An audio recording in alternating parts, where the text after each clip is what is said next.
Have you ever done your best for everyone, yet felt like no one truly saw you? For the next few minutes, let this story guide you to the quiet power that changes how the world respects you.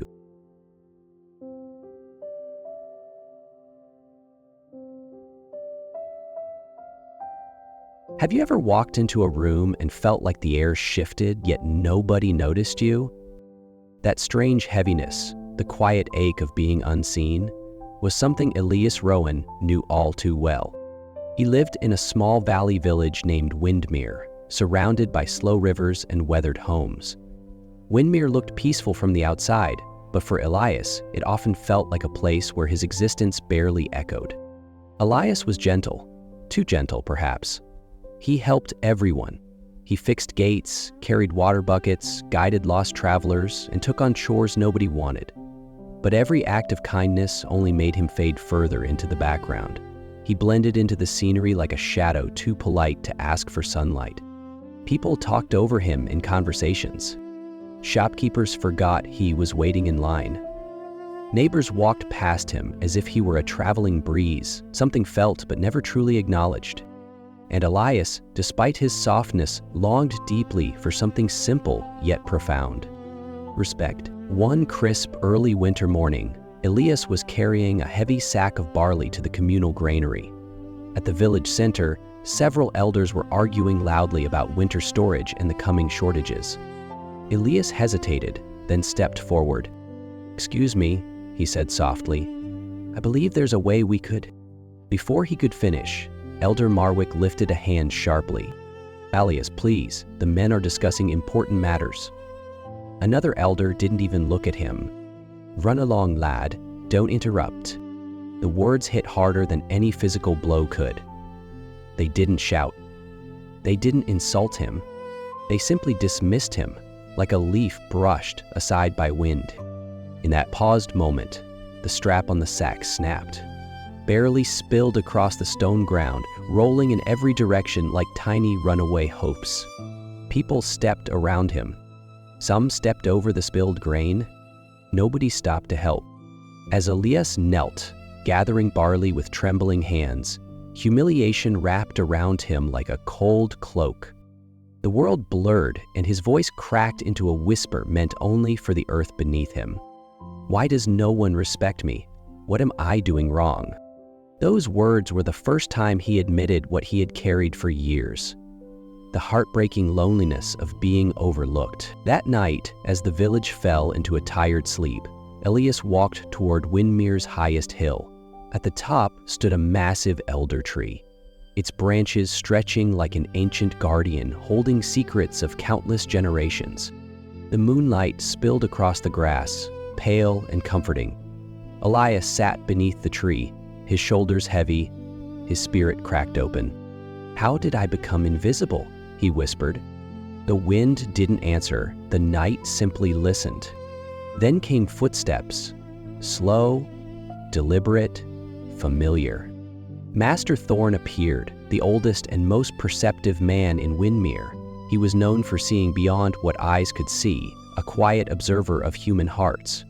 He lowered himself beside Elias without asking permission, because sometimes the right presence knows when words cannot begin with questions. "You're troubled," Thorn said gently. Elias nodded, unable to mask the sadness. "No one respects me, sir. I try, I give, I help, but every day I fade more. I don't know how to change it." Thorn looked at him for a long, thoughtful moment. "Elias," he said, "respect is not awarded like a prize, and it is not begged like a favor. It is grown, rooted inside you before it ever blooms around you."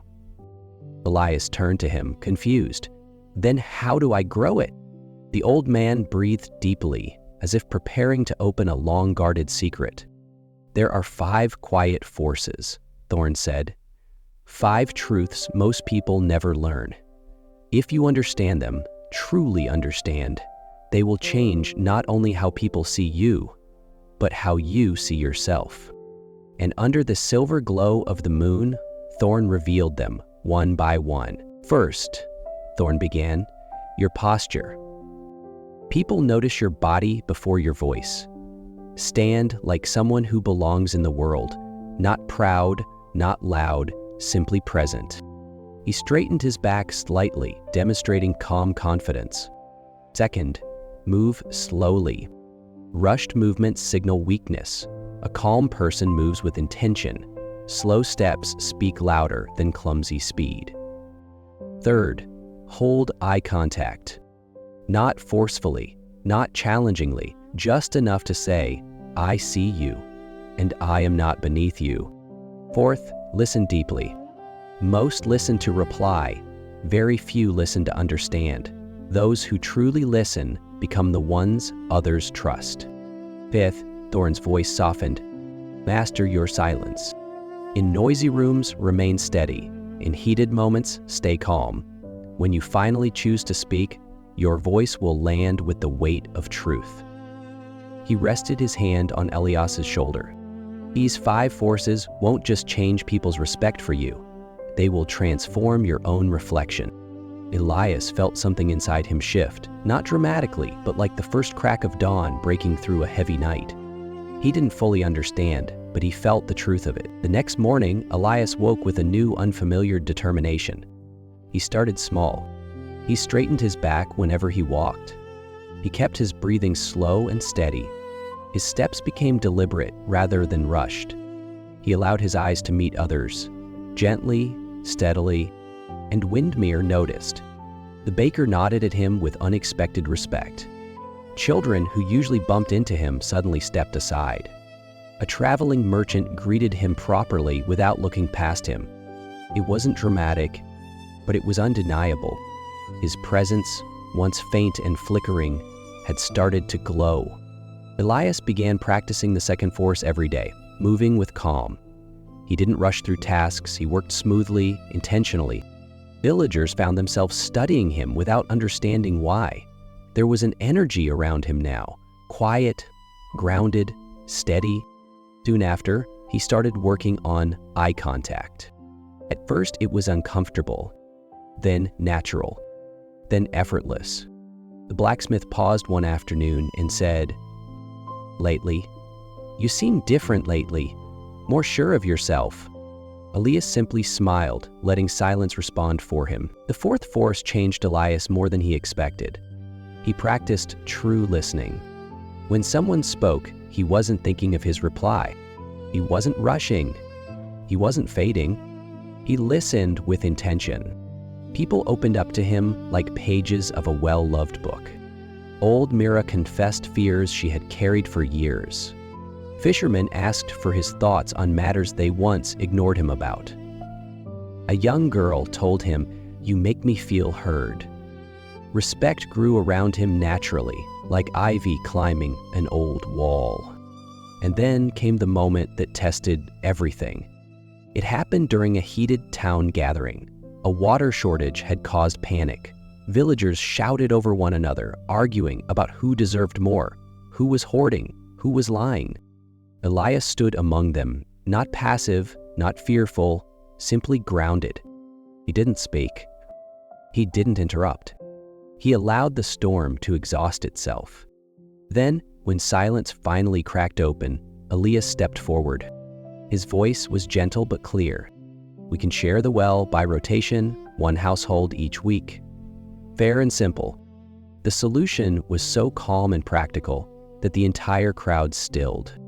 Heads turned. Voices softened. Agreement spread like warmth. Elias, the once invisible boy, had become the one people looked to for clarity. By the time winter arrived, Elias had become someone new. He didn't chase approval. He didn't bend himself to fit expectations. He didn't beg for recognition. He carried himself with quiet self-respect. And the world mirrored it. Windmere changed how it treated him because he changed how he treated himself. Elias often walked back to the elder tree where everything began.